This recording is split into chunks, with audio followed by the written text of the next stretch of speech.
हमारा कन्हैया कभी किसी के साथ गलत नहीं करता।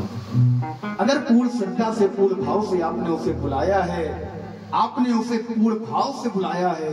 एक संत कहते हैं कि भावना में भाव है तो भाव से बेड़ा पार है, भावना में भाव नहीं तो भावना बेकार है। केवल भाव बनाइए आप। कन्हैया तो तैयार बैठा है, तो दौड़ने के लिए तैयार बैठा है। और महाराज एक बात और बताएं, हमने उस दिन भी बताया था, आज फिर बता रहे हैं कि हमारा परमात्मा जितना हमें प्रेम करता है ना, जब वो हमें यहाँ भेजता है, पृथ्वी पर भेजता है, अत्यधिक समय बीत जाता है ना जब, तो उसे हमारी याद आने लगती है। वो हमें एक पत्र लिखकर भेजता है, बोले बेटा अब मुझे तुम्हारी याद आ रही है। और वो पत्र पता है क्या है? सबके पास आता है। सबसे पहले हमारे दांत टूटना प्रारंभ होते हैं, पहला पत्र जब आता है। हम तुरंत गए, हमने दांत लगवा लिए, उसके पत्र को अस्वीकार कर दिया, बोले कोई बात नहीं। उसने फिर दूसरा पत्र भेजा, हमारे बालों को सफेद किया।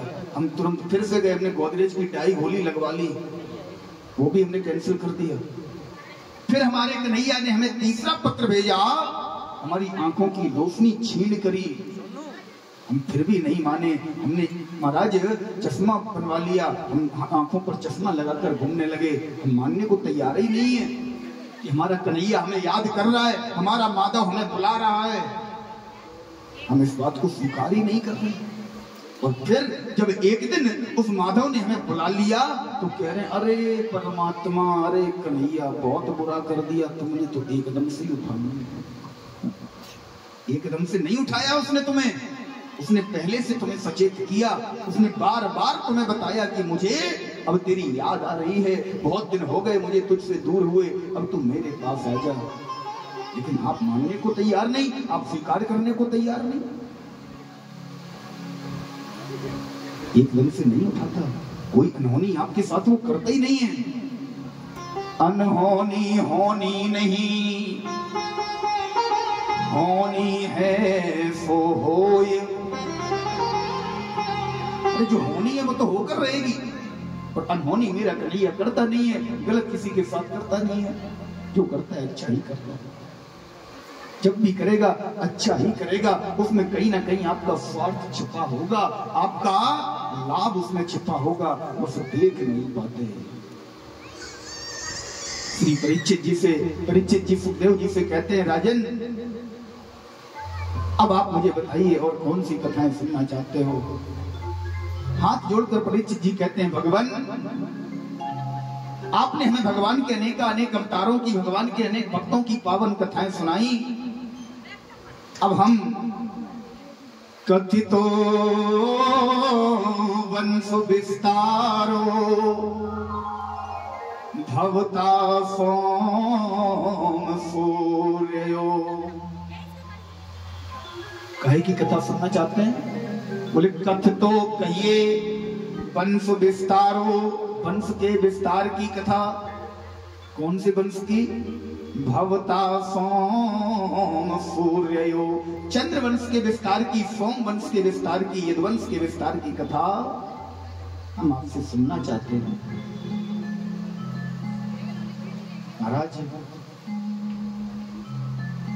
श्री परीक्षित जी से सुखदेवाचार्य जी महाराज कहते हैं, और ये हमारे परीक्षित जी कहाँ गए?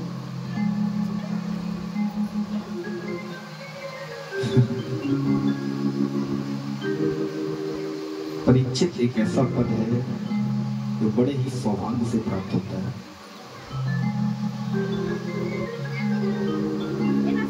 महाराज परीक्षित जी बड़े ही ध्यान से कथा श्रवण कर रहे हैं। सुखदेव जी कह रहे हैं, राजन मथुरा में एक राजा हुआ करते थे जिनका नाम था उग्रसेन। इनकी पत्नी का नाम था पवन रेखा। इनकी पत्नी का नाम है पवन रेखा। महाराज पवन रेखा का अपहरण एक बार द्रुमलिक नाम के दैत्य ने कर लिया। उग्रसेन नाम के राजा हैं तो बड़े धर्मात्मा, लेकिन इनका जो पुत्र है ये द्रुमलिक नामक दैत्य से उत्पन्न है। इसलिए ये जो कंस नाम का पुत्र है बड़ा ही निर्दयी दैत्य वाले सारे गुण। महाराज केवल पाप कर्म करना, पापाचार करना, अत्याचार करना, ये सारे कर्म इसमें है। समय आने पर ये मथुरा का राजा बना। इसकी एक चचेरी बहन है जिसका नाम है देवकी। महाराज देखिए, सबसे प्रचलित जो अवतार हैं हमारे यहाँ, दो अवतार सर्वाधिक प्रचलित हैं, रामावतार और कृष्णावतार। आप जानते हैं राम जी कब आए? राम जी दिन में आए। कैसा समय है वो स्वामी बाबा लिखते हैं, दिन का समय है, दिन का। और तिथि कौन सी है? नवमी तिथि मधुमास पुनीता शुक्ल पक्ष अभिजित हरिप्रीता। नवमी तिथि है, शुक्ल पक्ष है, अभिजित मुहूर्त है, चैत्र का सुंदर महीना है। महाराज अयोध्या में क्यों अवतार हुआ? कृष्ण जी का अवतार वसुदेव देवकी के यहाँ क्यों हुआ? आइए थोड़ी सी गंभीर चर्चा है, प्रकाश डालते हैं, समझने की कोशिश कीजिए। बड़ी ही सुंदर चर्चा है, अगर थोड़े से ध्यान से सुनोगे तो निश्चित समझ में आएगी। महाराज सृष्टि को बनाने वाले ब्रह्मा जी के पुत्र और पुत्री, जिनका नाम है मनु और शतरूपा, जिनकी संतानों की कथा आज तक हम लोग सुनते आए हैं। कल हमने उत्तानपाद जी की कथा सुनी, इन्हीं के पुत्र हैं। प्रियव्रत जी इन्हीं के पुत्र हैं। सती मैया इन्हीं की पुत्री हैं। ये सारी कथाएं जो भी जितने भी मनुष्य हैं, सब मनु और शतरूपा जी की ही संतान हैं। महाराज मनु और शतरूपा जी ने एक बार परमात्मा की, हमारे कन्हैया की, हमारे पूर्ण ब्रह्म की अत्यधिक तपस्या की। बड़ी गंभीर चर्चा है, रामचरितमानस से उठा रहा हूं, बहुत सुंदर चर्चा है, ध्यान दें। महाराज जिस समय ये मनु और शतरूपा जी महाराज तपस्या करने गए, तो उस समय बरस सहस दस ठाड़ उदो, 10,000 वर्षों तक खड़े होकर तपस्या कर रहे हैं। इतनी कठोर तपस्या, इतनी कठोर तपस्या। मैं केवल ये कथा आपको इसलिए सुना रहा हूं कि लोग कहते हैं कि हमारे ठाकुर, हमारे माधव, हमारे कृष्ण विष्णु भगवान का अवतार है। लोग कहते हैं हमारे राम जी विष्णु भगवान का अवतार है। कितने लोग मानते हैं राम जी कृष्ण जी विष्णु भगवान का अवतार है? कितने लोग मानते हैं? मैं कहूँ नहीं, ये किसी और का अवतार है। तब आपका क्या मानना है? राम जी विष्णु भगवान का अवतार है?